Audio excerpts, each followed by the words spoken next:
Okay, so hello everybody, good morning and welcome to the EduphoreIAS, the live Hindu class, this analysis class. And today, the date is 29th of September and we will be starting with the Hindu analysis. But before that, as usual, what we do initially, सबसे पहले हम कल वाले जो questions हैं, जो दो questions आपको दिए गए थे, उनको हम discuss कर लेते हैं कि उनका आंसर क्या, ठीक है? So let us quickly have a look at these questions. तो first is subjective one, mains के लिए आपके पास क्वेश्चन था फर्स्ट, एंड सेकंड जो है that is objective one related to the Sarna code.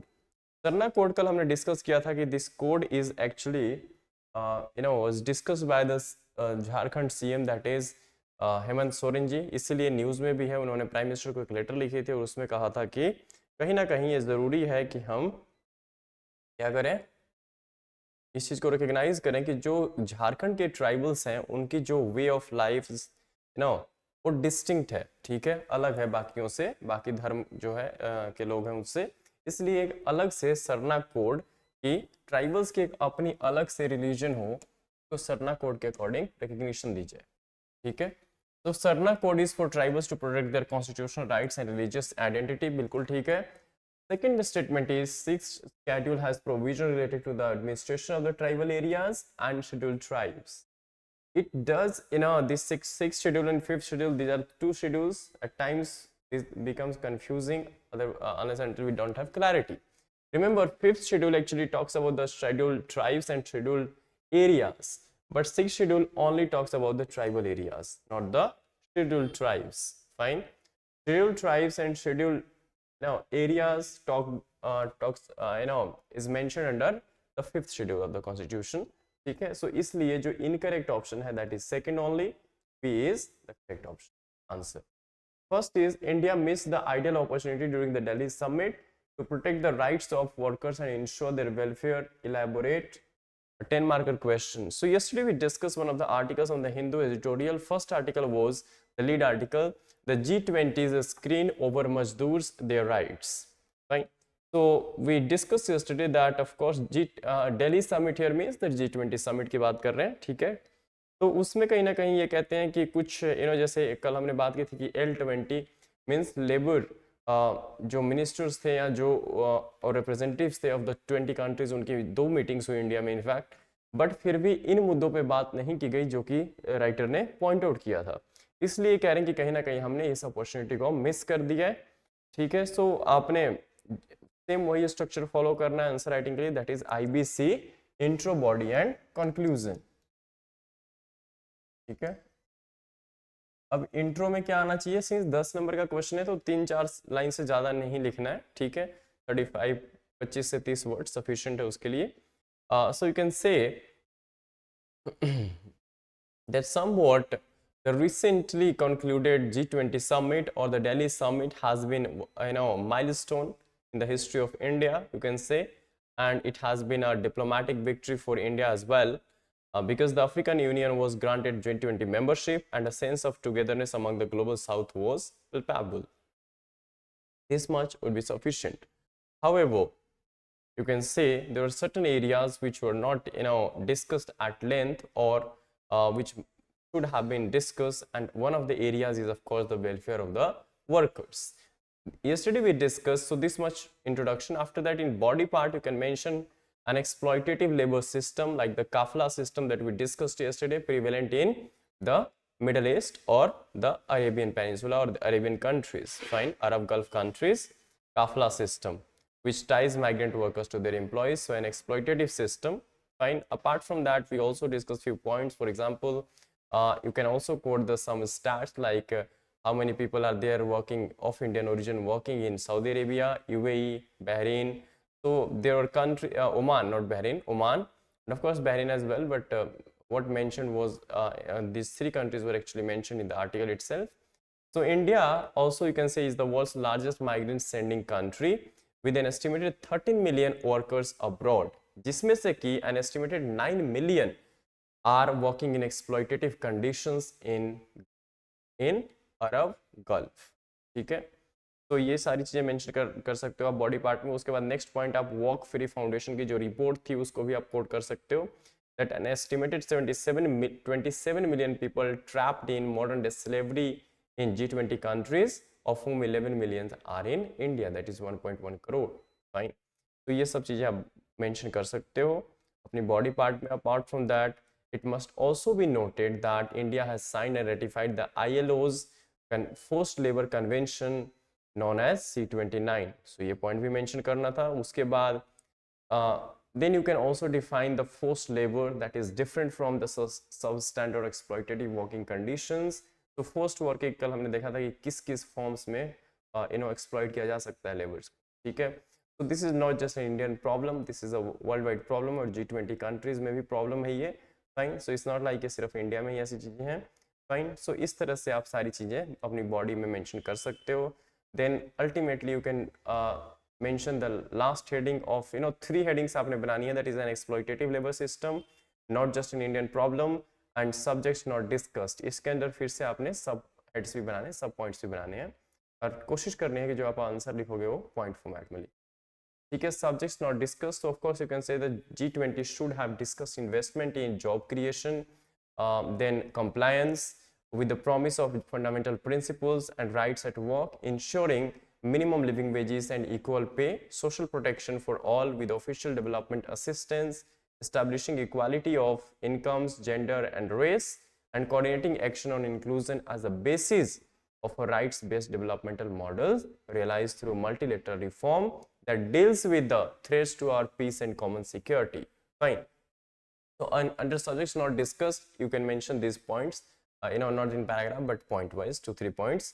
And of course, in the conclusion part, you can say that unfortunately not much happened. Workers were ignored just as green curtains were used to. No, this should not be mentioned. Remember, हमेशा ही conclusion जो है आपकी वो futuristic lines पे होनी चाहिए. तो आपने ऑलरेडी प्रॉब्लम जो थी या जो नहीं डिस्कस किया गया अपने बॉडी पार्ट में मेंशन कर दी. इस कंक्लूजन में कुछ सॉल्यूशन दे सकते हो कि this should have been discussed, but still again whenever there comes the next opportunity, it should not be missed again, and therefore the welfare of the worker should be at the center of any such kind of discussion in the future summit. Right? So that's it about today's questions. This is how you can conclude. Let us start with the today's Hindu itself. And as you know, the date is 29th of September. Let us begin with the first page. Okay, so here is your first page, and the biggest news of yesterday is of course the father of Indian green revolution is no more. Architect of India's green revolution, that is Ms. Swaminathan ji, departed yesterday. Fine. You can see almost he was 98 years old. Fine.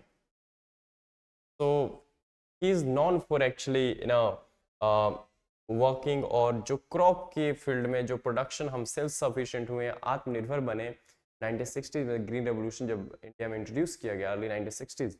So Norman Borlaug जो है उनको father of green revolution world में जाना जाता है और father of green revolution in India. So हम M S Swaminathan जी को फादर मानते हैं, उसके जनक मानते हैं ग्रीन रेवोल्यूशन इंडिया में. ठीक है.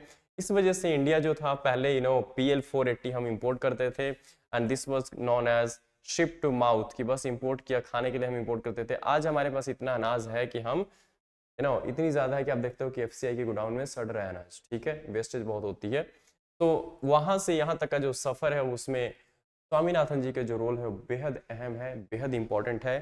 ठीक है. तो इसलिए ध्यान रखना कि इनकी क्या कंट्रीब्यूशन थी, specially in the field of green revolution. Fine. ठीक है. एक फाउंडेशन भी है, that is MS Swaminathan research foundation, इनके नाम पे, तो ध्यान रखना इस चीज का. उसके बाद mob tries to stop Manipur CM's home. So Manipur में भी शांति उम्मीद कम ही लग रही है. ठीक है. तो चल रहा है, उसी के रिजल्ट है कि मणिपुर के जो CM है उनके होम को भी टारगेट किया गया कल मॉब से द्वारा. ठीक है. House panel. Okay. Next page is city page from Delhi. So not that important. Those from Delhi, you have a cursory look. Other people can keep this. Then from the states. So on a states page, you see more or less. Before more or less what political news, so therefore we can also skip these pages. Then moving to the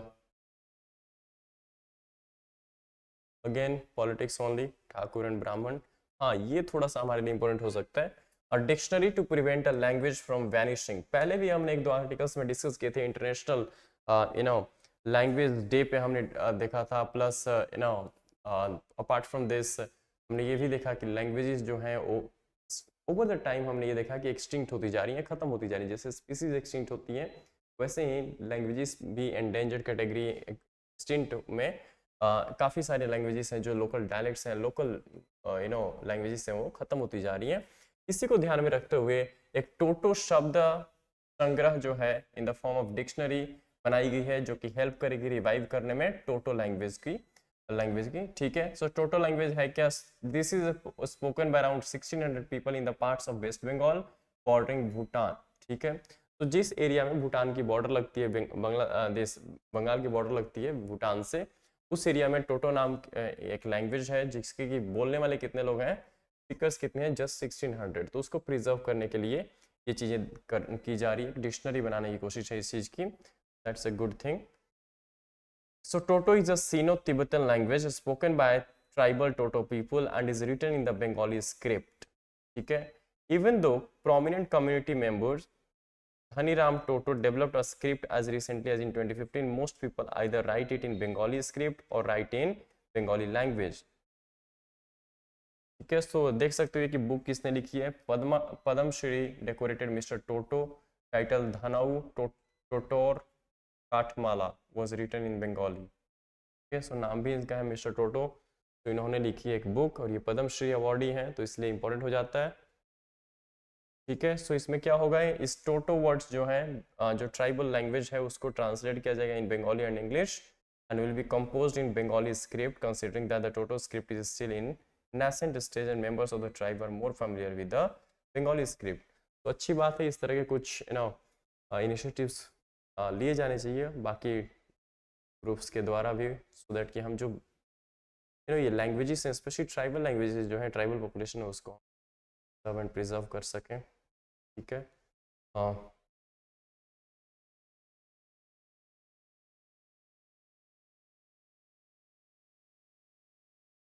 ये article title कुछ है, देख सकते हो, milestone in Hindu marriage reform in India. ठीक है. सो इसमें कुछ कोर्ट्स की जो जजमेंट्स रही है उसको क्रिटिसाइज भी किया गया है. एंड साथ में ये सारा जो बेस्ट है, रिमेंबर मोर और लेस आपका जो बेस्ट है ये आर्टिकल वो तमिलनाडु के कॉन्टेक्स्ट में है. ठीक है. कि वहाँ पे कैसे कुछ केसेस देखने को मिले थे, फिर उस कोर्ट्स ने क्या कहा उसके ऊपर, एंड ओवर द टाइम कैसे चीज़ें वहाँ पे, एंड वहाँ की सरकारों ने क्या एफर्ट्स लिए. फिर इन्होंने लास्ट पैराग्राफ में सेंट्रल गवर्नमेंट को क्रिटिसाइज भी किया है. तो कहीं ना कहीं, but any how what is important for us is not the politics पर से, बट जो इशू है, जो मुद्दा है कि हिंदू मैरिज एक्ट एंड इसमें क्या हमारे को चेंजेस. तो quickly will have a look at this. तो सबसे पहले ये यहाँ पे मेंशन करते हैं, एक एग्जांपल दे रहे हैं authors. 56 years after the enactment of the Hindu Marriage Tamil Nadu Amendment Act 1967, a young Ilavarsan from Tamil Nadu never thought that his Swam Mariathai marriage that was performed and validated under this act could be invalidated and criminalized by the same Madras High Court, which in 1953 in Chidambaram Chettiar versus Devanai Achi had declared such marriage to be null and void since they did not follow the Hindu marriage rituals. तो ये कह रही हैं कि एक इला version नाम के व्यक्ति थे, इनकी जो उन्होंने कभी ऐसा नहीं सोचा था कि उनकी जो मैरिज है उसको कहीं ना कहीं जो मैरिज परफॉर्म की गई थी दैट वाज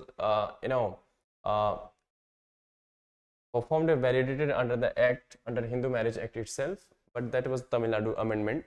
ठीक है. कि कहीं ना कहीं मद्रास हाई कोर्ट, जैसे कि 1953 में एक केस है famous Chidambaram Chettiar versus Devanai Achi had declared such marriage to be null and void since they did not follow the Hindu marriage rituals. Remember ये अमेंडमेंट है, तमिलनाडु अमेंडमेंट एक्ट. ठीक है. सो इट मीन्स कि कुछ एडिशंस की गई होगी अपने तमिलनाडु स्टेट के लेवल पे. ठीक है. ना कि हिंदू मैरिज एक्ट पर से हम बात कर रहे हैं. तो कहीं ना कहीं मद्रास हाई कोर्ट ने एक नल एंड वॉइड डिक्लेयर कर दिया था इस केस में, कोई इसलिए क्योंकि कहा था कि कहीं ना कहीं हिंदू मैरिज एक्ट जो रिचुअल्स हैं उनको फॉलो नहीं की गई है. ठीक है. इस मैरिज को परफॉर्म करते टाइम. तो कहीं ना कहीं इसके ऊपर हमने कुछ इसके बाद क्या हुआ, कुछ प्रोटेस्ट देखने को मिले. Resistance to this marriage came up is different today than it was in 1953 when Madras did not have a law to support such radically reformed non-ritual marriage among the Hindus. So on August 1953, quoting Manusmriti, the judges observed that solemnization by priest and saptapadi. Saptapadi क्या होता है? Saptapadi जैसे 7 फेरे, 7 rounds of जो जो भी fire के related rituals होते हैं, तो उसको बोलते हैं Saptapadi in somewhat Tamil. So was required for a lawful Hindu, Sanskrit basically, marriage and declared that self-respect marriages among professed Hindus were invalid. ठीक है, कि अगर हिंदू मैरिज एक्ट के अकॉर्डिंग, मनुस्मृति के अकॉर्डिंग, जिन्होंने भी इस प्रोसेस को फॉलो नहीं किया है, क्या प्रोसेस है कि सोलमनाइजेशन ऑफ मैरिज जो है that has not been conducted by the priest, a priest, and जो सप्तपादी जो रिचुअल है उसको भी अगर नहीं परफॉर्म किया गया है, तो that marriage stands null and void, कि उसको वैलिड नहीं माना जाएगा. In another case in 1958 when Rajathi who had a self-respect marriage with Chelia sought court intervention for restitution of conjugal rights. तो self-respect marriage किसकी? राजाथाई की किसके साथ? चेलिया के साथ. sought court intervention, कोर्ट की हेल्प ली इन्होंने, मांगी किस लिए? restitution of conjugal rights. conjugal rights क्या होते हैं? ये वो राइट्स होती हैं जो आपकी मैरिज के साथ मैरिज के बाद आप दो लोगों को मिलती है म्यूचुअली. ठीक है, लाइक प्रॉपर्टी हो सकती है उसमें शेयर करनी है, ऑल उसमें रिस्पेक्ट है, उसमें काफी सारी चीजें हैं. ठीक है, जब दो लोग साथ में मिलके इस चीज को ऑनर करते हैं. ठीक है, so we call it conjugal rights, that is the rights the two people get after post marriage. A district court in Tiruchi denied her right on the ground that her marriage was invalid under the Hindu Marriage Act 1955. So second case देख रहे हैं जिसको कि फिर से एक local court ने, Tiruchi court ने इसको इनवैलिड डिक्लेयर कर दिया था, because again this did not follow the Hindu Marriage Act rituals and practices. ठीक है, so instead the court castigated the self-respect movement for the plight of young women in such illegal marriages. ये self-respect movement for marriages different है. Remember self-respect movement एक EV Ramaswamy Naicker जी ने भी चलाया था. ठीक है, रिफॉर्म मूवमेंट्स में हम पढ़ते हैं, सोशल रिफॉर्म मूवमेंट्स में, for the upliftment of the lower caste. ठीक है, तो ये डिफरेंट है, ध्यान रखना, कंफ्यूज नहीं करना.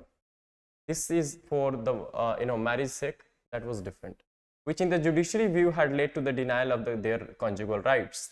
ठीक है, कि अगर मैरिज ही वैलिड नहीं है तो कॉन्जुगल राइट्स कैसे दी जा सकती हैं, सीधी सी बात है.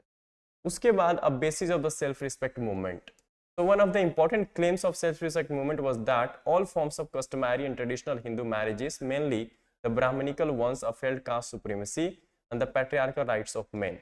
ठीक है, तो ये of course यहाँ पे बात की गई है कि सेल्फ रिस्पेक्ट मूवमेंट ने ये कहा कि हमें आज़ादी है, हम जिससे शादी करना चाहते हैं कर सकते हैं. ठीक है, एंड उसको वैलिडेट भी किया जाए. ठीक है, तो इस वजह से प्रोटेस्ट हमें देखने को मिली, क्योंकि इन्होंने ये एलिगेशंस लगाए कि ब्राह्मणिकल मैरिजेस जो है, हिंदू बेस्ड ट्रेडिशनल मैरिजेस जो हैं, they have failed the caste supremacy and the patriarchal rights of men over women.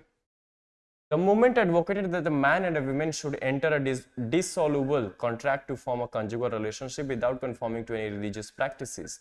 कि जब ये शादी होगी एक इस तरह की कॉन्ट्रैक्ट होगी जो डिसॉल्युबल होगी, जिसको डिसॉल्व नहीं किया जा सकता, एंड उसी को फिर कंजुगल राइट्स जो हैं बेस्ड ऑन दिस रिलेशनशिप और द मैरिटल रिलेशन प्रोवाइड की जाएंगी. ठीक है, सो ये सारी चीजें इसमें मेंशन्ड है. उसके बाद the movement advocated the civil registration of all such marriages and upheld women's right to dissolve the marriage, remarry and claim their rights in property. So ये किसने? सेल्फ रिस्पेक्ट मूवमेंट की मैरिज के context में ये movement देखने को मिली थी.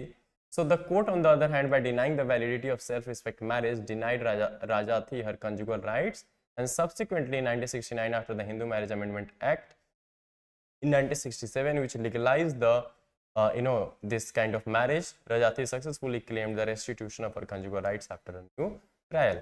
In 1967 में हमें अमेंडमेंट देखने को मिली इस हिंदू मैरिज एक्ट में, और उसके बाद फिर जो रजाती है यहाँ पे हमने देखा कहीं ना कहीं claimed the restitution of her conjugal rights after a new trial.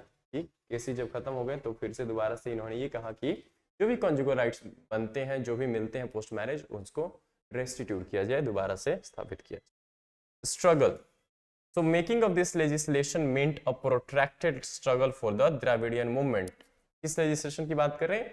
Amendment की। हिंदू मैरिज एक्ट में जो 1967 में हमें अमेंडमेंट देखने को मिली कि वहां पे इस तरह की मैरिजेस को भी सेल्फ रिस्पेक्ट मूवमेंट जिसमें अहम रोल प्ले किया उसमें, तो इस तरह की मैरिजेस को भी कहीं ना कहीं अब रिकॉग्निशन दी जाने लगी। ठीक है, so the making of this legislation meant a protracted struggle for the Dravidian movement in the Madras presidency and also at all India level. तो हुआ क्या, when the Hindu Code Bill was drafted in 1994, when the Hindu Law Committee headed by B.N. Rao. Sir, B.N. Rao, remember, he was the legal advisor to the Constitution.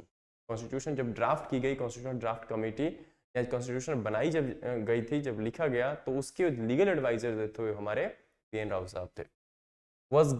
So he was gathering evidence across presidency to draft the Hindu Code Bill, and the memorandums and oral evidence submitted by the leaders and activists of the self-respect movement demanded not just a few piecemeal changes to Hindu law, but also for women's legal rights over all other. So self-respect movement के जो भी supporters थे, उन लोगों ने भी B.N. Rao साहब से मिले और उन्होंने भी अपनी जो भी डिमांड्स थी उसको सबमिट किया। ठीक है, उनको बताया, बट काफी सारी इसमें से चीजें नहीं भी मानी गई।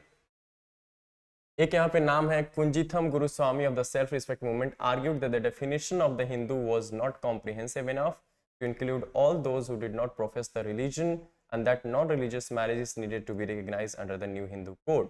Unfortunately the Rao committee report of 1947 did not acknowledge this demand. So याद रखना, Rao committee is related to what?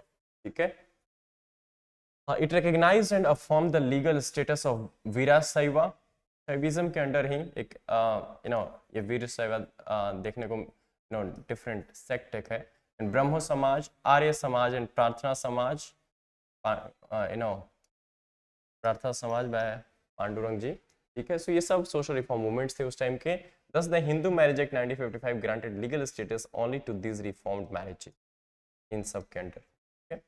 Clause 7 of the Hindu Marriage Act of 1955 gave importance to Hindu rites and ceremonies, including the Saptapadi, and recognized only customary rites and ceremonies such as thali tying and not the non-ritualistic and anti-purohit Hindu contractual weddings. तो यहाँ पे भी देख सकते हो कि जो Clause 7 of the Hindu Marriage Act है वो सिर्फ जो like सप्तापादी जो रिचुअल है या जो भी प्रीस्ट के द्वारा सोलमनाइज जो मैरिज है या उन्हीं को रिकॉग्नाइज करता है। नॉन रिचुअलिस्टिक एंड एंटी पुरोहित जो कॉन्ट्रैक्चुअल वेडिंग्स है उसको रिकॉग्नाइज नहीं करता। उसके बाद स्पेशल मैरिज एक्ट के अंडर देख सकते हो कि the unanimous response of parliament and the judiciary was that self respect marriages should be registered under the special marriage act 1954। So ये हमें एक बड़ी चेंज देखने को मिली in the background of this self respect movement कि parliament and साथ में जुडिशरी ने भी सेल्फ रिस्पेक्ट जो मैरिजेस होती थी उनको कहीं ना कहीं कहा कि रजिस्टर किया जाए so that they become valid under Special Marriage Act SMA 1954. This act was passed in Parliament without giving much thought to the property rights of couples in civil marriages, which meant separation from the Hindu joint family and denial of rights over ancestral property. इसमें जो negative चीज देखने को मिली कि कहीं ना कहीं जो प्रॉपर्टी है, property rights over ancestral property उसको रिकॉग्नाइज नहीं किया गया इसमें। ठीक है, उसके बाद in the case of Chidambaram Chettiar ये देख सकते हो Madras high court suggested the Congress party led okay उस टाइम की सरकार थी to take the initiative to legitimise self respect marriage and protect the property rights of Hindus who had adopted non religious marriage practices. In 1953 Madras government ने decide भी किया to introduce the Hindu non conformist marriage registration bill 94, but despite it being taken up for consideration was withdrawn later on by the then Congress government. ठीक है, सो ये सब चीज़ें हैं यहाँ पे। उसके बाद यहाँ पे डीएमके की पॉलिटिक्स की बात की गई है। ठीक है, सो हमारे लिए इतना इम्पोर्टेंट नहीं है। सो एक लास्ट लाइन देख सकते हो कि when the DMK won the election in 1967 the bill was introduced as section 7A the Hindu Marriage Tamil Nadu Amendment Act 1967, and this act, other than validating all non-ritual Hindu marriages, question the Brahmanic interpretation of the Hindu marriage. तो तमिलनाडु की सरकार ने DM के lead जो थी उस time पे 1967 में उसने वो अमेंडमेंट लेके आई, इसी को बोला गया Tamil Nadu amendment act of 1967 in the Hindu marriage act itself, and therefore this question the Brahmanic interpretation of Hindu marriages. ठीक है, उसके बाद देयर आर स्टिल ब्लॉक्स। यहाँ पे फिर से इन्होंने दो एग्जांपल्स दिए हैं जिसके थ्रू इन्होंने क्रिटिसाइज ये कहा है कि जुडिशरी ने कहीं ना कहीं अवेकन किया सेंट्रल गवर्नमेंट को this amendment was radical enough to trouble the Indian government. So इसमें हमें पढ़ने की जरूरत नहीं है। हम क्या मुद्दा है कि in 2017 the union ministry for social justice and empowerment which was awarding intercaste couple refused to recognise the section 7 of this act, that is the section that was inserted by DMK government by amending the Hindu Marriage Act in 1967, and therefore rejected application from Tamil Nadu on the ground that these marriages were not registered under the Hindu Marriage Act. So central government की देख सकते हो कि ministry जो है of social justice and empowerment जो कि award कर रिवॉर्ड करती है ऑफ द इंटरकास्ट मैरिजेस, तो इसने ये कह दिया था कि नहीं, इस सेक्शन जो है अमेंडमेंट के थ्रू लाया गया था, इसको हम वैलिडेट नहीं मानते, वैलिड नहीं है under Hindu marriage act, and therefore इसी वजह से जो अवार्ड्स देने चाहिए इंटरकास्ट मैरिजेस के लिए तमिलनाडु में वो सरकार ने बंद कर दी थी। So the Madurai bench of Madras High Court had to enlighten the obstinate Union Ministry on the validity of the legislation। तो यहाँ पे मद्रास हाई कोर्ट ने अवेकन किया था, एनलाइटन किया था सेंट्रल गवर्नमेंट को कि ऐसा नहीं है। फिर लास्ट मंथ एक और चीज देखने को मिली, supreme court of India had to remind the Madras high court on the validity of such kind of marriages called Suya Marithai in Tamil Nadu, as they are performed without any religious practices and without any public ceremony, but through a declaration of marriage in the presence of relatives, friends and other person। ठीक है, तो यहाँ पे भी कोई Hindu marriage के according कोई ritual follow नहीं किया गया, कोई प्रिस्ट ने सॉलमनाइज नहीं कराया इस मैरिज को, फिर भी मद्रास हाई कोर्ट ने ये सुप्रीम कोर्ट ने रिमाइंड कराया मद्रास हाई कोर्ट को कि इसको इनवैलिड डिक्लेयर नहीं किया जा सकता। However, one must remember that the cumulative effect of legal reforms of women in Tamil Nadu had far-reaching impact in the various adjudication of the Madras High Court, which held far more radical perspectives on gender rights in marriage than any other court in India, as in verdict that related to the registration of transgender wedding under the Hindu Marriage Act।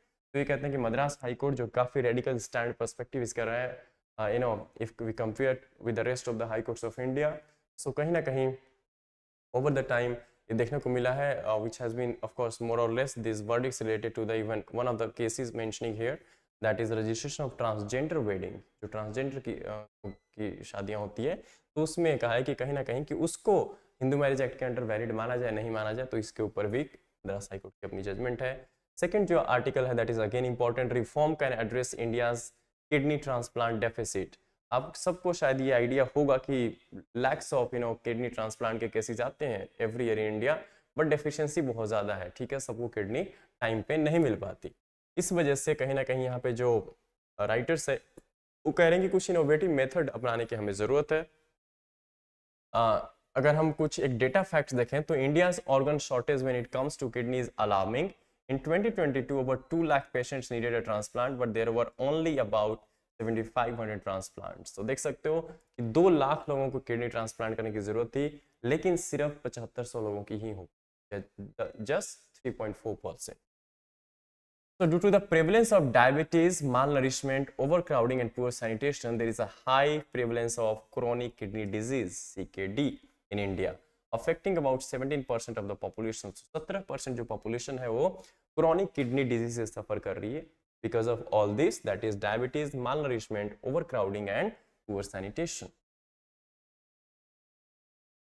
ठीक है, so this is somewhat CKD often leads to end stage renal disease ESRD। so CKD is the just a step before ESRD। a kidney transplant is often the best treatment for ESRD, that is end stage renal disease। Specifically, transplant is often better than alternatives on almost all dimensions that matter: quality of life, patient convenience, life expectancy, as well as cost effectiveness। So in contrast to India, United States and the other developed countries could carry out about 20% transplants। हमारे देश में सिर्फ 3%, 3.4%। Notably, a significant portion of this gap is on account of more stringent regulations in India than a lack of medical facilities। तो ये जो gap हमें देखने को मिल रहा है, ये कह रहे हैं राइटर्स कि ये बिकॉज ऑफ एक्सेसिव रेगुलेशन है, ना कि अवेलेबिलिटी ऑफ फैसिलिटीज। ठीक है, सो these are four main ways a patient can obtain a kidney। The first is to get a kidney from diseased person। This is constrained due to lack of donations। Second is to request a relative or friend to donate। ये सबसे ज्यादा practice किया जाता है। However, donor and recipient have to be compatible in terms of blood type as well and tissue type, तभी ये possibility है। ठीक है, अ केस फॉर चेंजेस। सो क्या चेंजेस की जरूरत है, क्या इनोवेटिव मेथड्स यहाँ पे अपनाई जा सकती हैं जिससे कि इस सिचुएशन को हम जो है वो टैकल कर पाए। तो regulations for kidney exchange are needed as kidney exchange must often occur across family units, but we argue that these regulations need urgent reform to unshackle two innovative kidney exchange methods. तो ये कह रहे हैं कि दो points पे हम argue करते हैं जहां पे दो इनोवेटिव किडनी एक्सचेंज मेथड्स अपनाने की जरूरत है. फर्स्ट इज किडनी स्वैप्स, जैसे पैसे की स्वैपिंग होती है वैसे kidney swaps, and kidney chains. Now what are this two? So in kidney swap, let us take the example of two strangers, Sunita and Zoya, who need kidneys. Sunita's spouse is incompatible with her, ठीक है, नहीं तो वही दे देते अपना kidney. And Zoya has the same problem. However, if Sunita's spouse is compatible with, let us say, Zoya, and Zoya's spouse is compatible with Sunita, swap donations are possible. बिल्कुल ठीक बात है कि जो भी spouses हैं जोया एंड सुनीता के, वो एक दूसरे इन दोनों को किडनी दे सकते हैं, ठीक है, इंटरचेंजेबली. तो इसको कह दिया हमने swap donations. In kidney chain however, let us look at the case of Sonu who is an altruistic donor. Altruistic जो वेलफेयर पर्पस के लिए गुड फेथ में डोनेट करता है, ठीक है, without having any expectations of monetary remuneration in return. तो altruistic donor Sonu है, डोनेट करता है अपनी kidney. So his kidney with no expectations of a kidney in return, that he is donating this kidney not for the sake of getting something in return, including the kidney as well. So Sonu donates his kidney to Sunita, assuming the compatibility between the two sets of kidneys in terms of blood group and tissue types. Sunita's spouse donates to Zoya, and Zoya's spouse donates to some other compatible person, and so on. So this it's becoming like it's like a chain. Okay, chain. So our research shows, ये कहते हैं, there are barely any swaps and almost no chains in India. So यहाँ पे सारी दिक्कतें हैं जिसको कि हमें अडॉप्ट करने की जरूरत है, innovative. So this is because of the legal roadblocks, and this is significant opportunity missed with terrible consequences. Consider swaps. Swap transplants are legally allowed in India with due permission, but only near relatives are allowed as donor recipient pairs. ये allowed है, लेकिन इस case में हमने देखा कि जो सोनू है वो सुनीता से रिलेटेड नहीं है ना, दूर दूर तक रिलेशन नहीं है, दोनों में नहीं जानते. सो कहीं ना कहीं स्ट्रेंजर्स जो है उनको अलाउड नहीं किया गया. यहाँ पे इंडिया में अलाउड है swap mechanism, but that is for only at the level of near relatives, ठीक है, कि आपके रिलेटिव्स ही ट्रांसप्लांट में ये हेल्प कर सकते हैं आपकी. But there are certain exceptions to this restrictions as well. For example Kerala में ऐसा नहीं है, पंजाब में नहीं है, हरियाणा में नहीं है, where high court judgments have recently allowed non-near relative donor recipient pairs after verification. तो हाई कोर्ट्स ने यहाँ की इन तीन स्टेट्स की बात कर सकते हो, Punjab, Haryana, of course single high court, and Kerala. तो दोनों हाई कोर्ट्स ने रिस्पेक्टिवली जो है non near relative donor recipient pairs को भी अलाउ कर दिया कि नॉन नियर जो रिलेटिव्स आपके हैं वो भी डोनेट कर सकते हैं, ठीक है. So thus in most states, if Sunita's donor is not a near relative such as a spouse or parent, she and her donor cannot participate in a swap. बिल्कुल ठीक बात है. By contrast, it is legal for Sunita's non-near relative to donate to her. These double standards across swaps and direct donations are questionable. बिल्कुल ठीक बात है कि एक तरफ देख रहे हो कि किडनी मिल सकती थी बट फिर भी नहीं मिल रही है क्योंकि सिर्फ रिलेटिव ही दे सकता है, सोनू से किडनी नहीं ली जा सकती थी. दूसरी तरफ हम ये देख रहे हैं कि कहीं ना कहीं it is legal for Sunita non near relative to donate to her, ठीक है, ये अब लीगल भी है क्योंकि कुछ कोर्ट्स ऐसा करें. तो it's a kind of double standards kind of things which we need to clear this air through legislation and all. So further, unlike national, regional and state list for direct transplant from cadavers, there is no national coordinating authority for swaps. तो issue क्या है, national level पे ही कोई coordinating authority नहीं है. So this is again a huge lost opportunity since larger and more diverse pool make it easier to find compatible swaps. बिल्कुल ठीक बात है. While there are occasional swaps in India, there are almost no kidney chains. First, in all states except Kerala, it is illegal to donate a kidney out of altruism. कि आप अच्छी भावना से अगर donate करना चाहते हो तो नहीं कर सकती है, इलीगल है, ठीक है, सिर्फ केरला में ये लीगल है. Thus, one cannot start a chain since one cannot donate without getting a kidney in return. And kidneys from diseased or brain dead are only used for direct transplants, not for chains or cycles. तो ये भी है मुद्दा. The lack of kidney chains is possibly an even bigger opportunity missed than swaps. So हमने इस जो chain वाली जो बात है कि हाँ एक दूसरे को 3-4 लोग हैं वो कहीं ना कहीं चेन के फॉर्म में डोनेट कर सकते थे, इसको भी हमने, इस अपॉर्चुनिटी को भी हमने मिस कर दिया है, तो जो कि एक बिगर है compare to the kidney swaps. But in chains each patient first receive a kidney and only then does their relative donate, ठीक है. Thus chains compared to swaps involve significantly lower hospital resource, ठीक है, and uncertainty for participants. Fine. So at a slow pace, reforms of kidney exchange laws have been slow. The Transplantation of Human Organs and Tissue Act 1994 set the ball rolling by recognizing transplant possibly from brain stem death. In 2011, amendment to this Act of 1994, swab transplants were legalized and a national organ transplant program was initiated. But the national network remained underdeveloped initially. According to the Transplantation of Human Organs and Tissue rules, 2014, swab transplants are allowed only for near relatives. तो कहीं ना कहीं initiative इस direction में ली गई है but slow है, ठीक है, कि हमें और नियर रिलेटिव्स तक ही इसको रेस्ट्रिक्ट कर दिया गया है, जो कि आगे बढ़ाने की जरूरत है ताकि स्ट्रेंजर्स भी डोनेट कर पाए. This is why it is beneficial to allow and encourage altruistic donation, non-near relative donation for swabs and to improve the kidney exchange infrastructure. So all this can be done. India does not need to innovate in order to reform chains and swabs. Sufficient precedents have been set globally.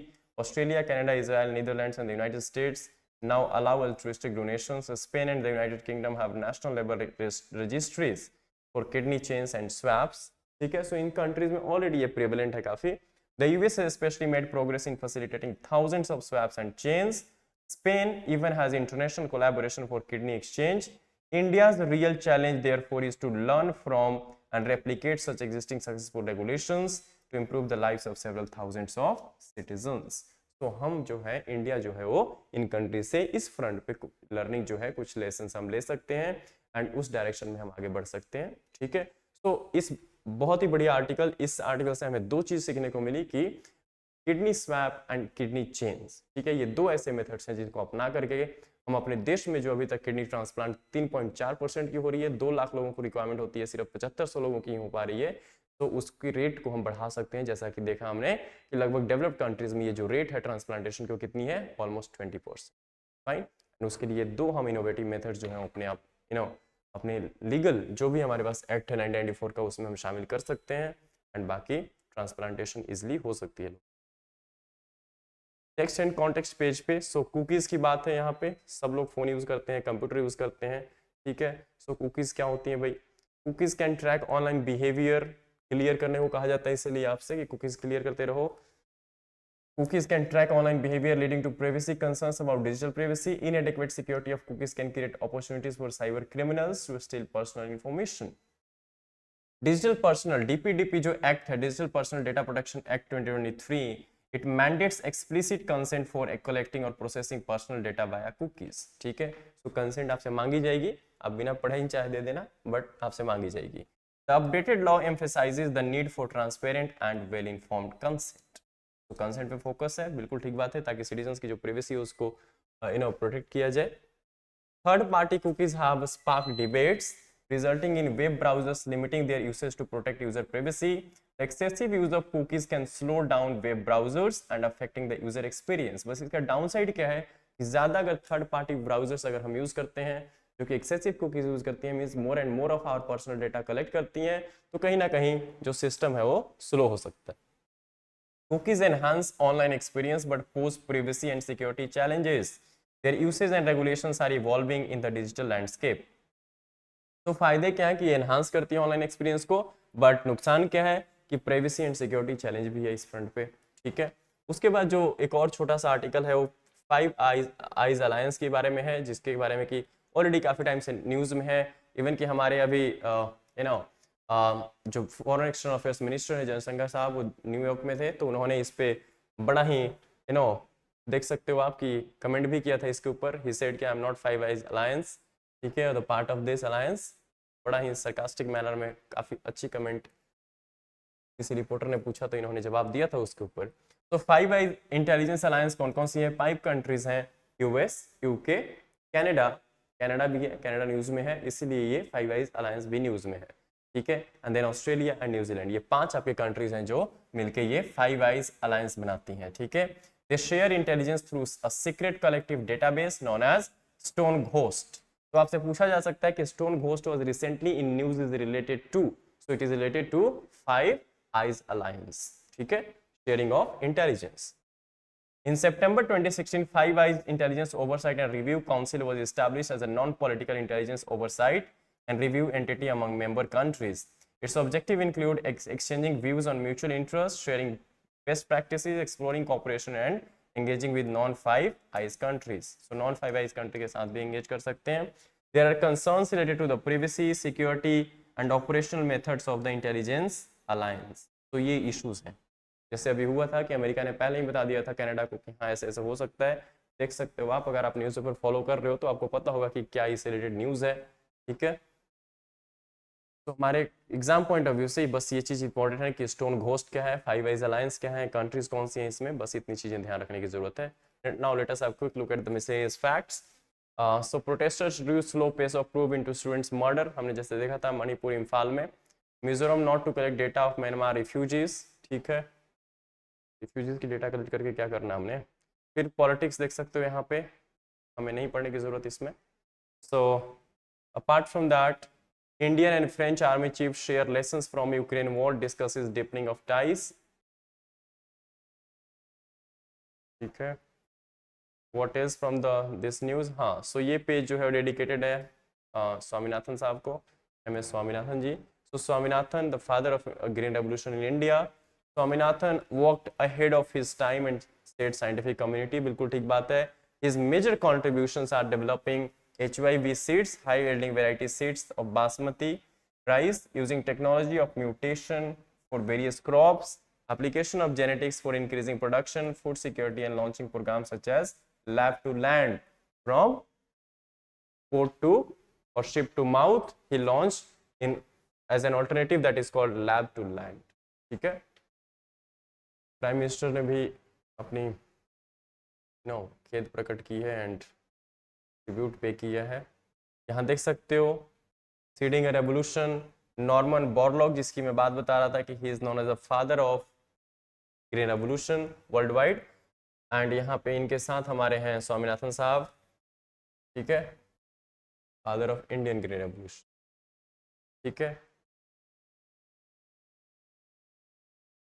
Swaminathan wanted women farmers to benefit from MSSRF's research work. MSSRF हमने देखा, that is इनके नाम पे ये MS Swaminathan research foundation जो कि इस field में काम करती है. MNREGA social audit unit in state of paralysis in many states. तो मनरेगा के अंदर सोशल ऑडिट होती है कि कितने लोगों को काम मिला, क्या फर्जीवाड़ा तो नहीं हुआ उसमें, लोगों को टाइम से पैसा मिल रहा है कि नहीं मिल रहा है. तो इन सबको ध्यान में रखते हुए इसकी ऑडिटिंग की जाती है. एंड इसी डायरेक्शन में कहीं ना कहीं जो रिपोर्ट कहती है कि बड़ी सारी जो स्टेट्स हैं इंडिया की, उसमें कहीं ना कहीं इस फ्रंट पे पैरालिसिस देखने को मिल रही है कि कहीं अच्छे से सोशल ऑडिटिंग जो है वो काम नहीं कर रही. Recovery in cases flagged by this units over the past 3 years range from 13.8% to 20.8%. Union government which funds the units has been lax in delivering funds while state governments fail to act on the cases that have been revealed. कुछ findings भी आई हैं, उस पर भी states government ने काम नहीं किया, मेजर्स नहीं लिए एंड सेंट्रल गवर्नमेंट ने फंड्स रिवॉल्व नहीं किए इन यूनिट्स को. तो जयशंकर साहब मिले हैं Blinken. Sullivan points to big progress in relations. ठीक है, सुलेवान जो है आपके NSA हैं US के, एंड ब्लिंकन साहब जो है he is counterpart, that is foreign secretary, वहाँ पे बोलते हैं मिनिस्टर की जगह of US. Then business page से करंट अकाउंट डेफिसिट जो है वाइडन हो गया है क्वार्टर ऑन क्वार्टर बेसिस पे to $9.2 billion on trade gap. ठीक है, सो कैड होता क्या है, that is shows the gap between the exports and imports, basically current account deficit the trade front. ठीक है, तो वाइडन हो गया है up to the level and reached to the $9.2 billion from the Q1 of 1.3 billion in the January-March period. ठीक है, it shows what it shows. So widening of CAD shows कि we are importing more than we are exporting. ठीक है, तो इस चीज का ध्यान रखना.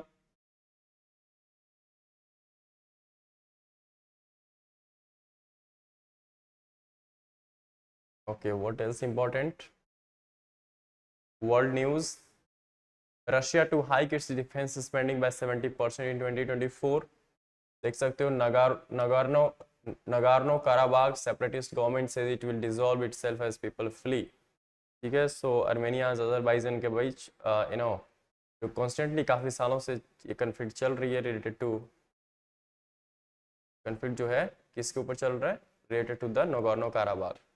ठीक है। So as far as today's Hindu analysis is concerned, I think we have covered. Okay, so here we have this science page. Again, yesterday when we had the science page, today Nipah virus outbreak. What are monoclonal antibodies? ठीक है। So Nipah virus हमने already पढ़ लिया है। monoclonal antibody क्या होती है, fight करने में मदद करती है क्योंकि कोई वैक्सीन अवेलेबल नहीं है world wide Nipah virus related. तो monoclonal antibodies दी जाती हैं पेशेंट्स को सो दैट की फाइट कर सकें। तो मोनोक्लोनल बॉडीज होती क्या है, हमारे लिए इंपॉर्टेंट है, हम इसको देख लेते हैं। Monoclonal antibodies are laboratory made proteins. So these are basically the proteins laboratory में बनाई जाती हैं that mimic the behaviour of antibodies produced by the immune system to protect against diseases and foreign substances. ठीक है। तो ध्यान रखना है, एंटीबॉडी एक्चुअली अटैच करती है अपने आप को एंटीजन के साथ। एंटीजन क्या होता है, a foreign substance, usually a disease causing molecule, and helps the immune system eliminate it from the body. So monoclonal antibodies are specifically designed to target certain antigens, and antigens are the foreign substance. For example, कोई virus attack करता है तो उसकी एक अपनी that is a foreign substance actually, उसकी protein जो होगी, ये स्पाइक प्रोटीन उसको बोलते हैं। तो जो भी उसमें अटैक कर रहा है तो उस एक फॉरेन सब्सटेंस लेके आ रहा है बाहर से आपके शरीर में। तो ये जो है मोनोक्लोनल एंटीबॉडी प्रोटीन को, स्पाइक प्रोटीन को बनाने में एंड हमारी इम्यून सिस्टम को बूस्ट करने में हेल्प करती है, जिससे कि हम इस तरीके की जो भी antigen related issues and viruses जो अफेक्ट कर रही हैं, इन्फेक्ट कर रही हैं, उससे हम फाइट कर सके, हमारी बॉडी जो है इम्यून सिस्टम के थ्रू फाइट कर सके। तो how do monoclonal antibodies work? These are specifically engineered and generated to a target disease. They are meant to attach themselves to the specific disease causing antigen. An antigen is most likely to be a protein. ठीक है। सो इस तरह से for example आप Covid से भी relate कर सकते हो।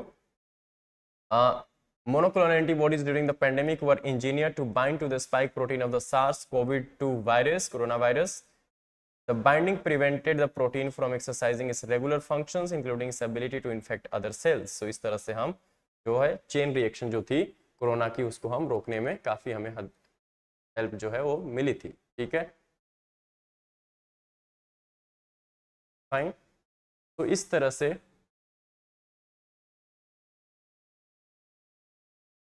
आप देख सकते हो। बस इतना एग्जाम पॉइंट ऑफ से पता होना चाहिए कि मोनोक्लोनल एंटीबॉडीज होती क्या है, हेल्प कैसे करती हैं, ठीक है, फाइट करने में डिजीज से। बस इतना। You see at least 100 million means 10 crore लगभग in India need spectacles but have no access. तो ओवर द टाइम चश्मा जो है बढ़ता, नंबर्स बढ़ते जा रही हैं eye sights because of excessive use of this digital and all technologies। ठीक है, तो बचपन से ही चश्मे लगने स्टार्ट हो गए हैं, मेरे भी लगे हुए हैं। हाँ, सो देख सकते हो कि ये डिमांड जो है वो बढ़ती जा रही है ओवर टाइम, बट कहीं ना कहीं जो इशू है वो शॉर्टेज की है कि सप्लाई नहीं है। 10 करोड़ जरूरत है बट है नहीं। हमें ऐसा लगता है कि यार ये तो बड़ी छोटी सी फिगर है, बट फिर भी सप्लाई नहीं मीट कर पा रही है इस डिमांड को। चलो, तो आज की जो भी हमारी डिस्कशन रही उसके बेस पे क्वेश्चंस देख लेते हैं कि आज के क्वेश्चंस क्या बनते हैं जिसको कि आपने सॉल्व करना है। Number 1, innovative kidney exchange methods face legal roadblocks, worsening a massive kidney shortage in the country. You need to comment in 150 words for a 10-mark question. Second one is easier question. Which of the following countries are members of the Five Eyes Alliance? You need to choose the correct one. Fine. So that's it from my side for the day. If you have any query, anything, you put the same in the comment section. Until then, take care, keep revising, and stay tuned for tomorrow's Hindu analysis. Thank you.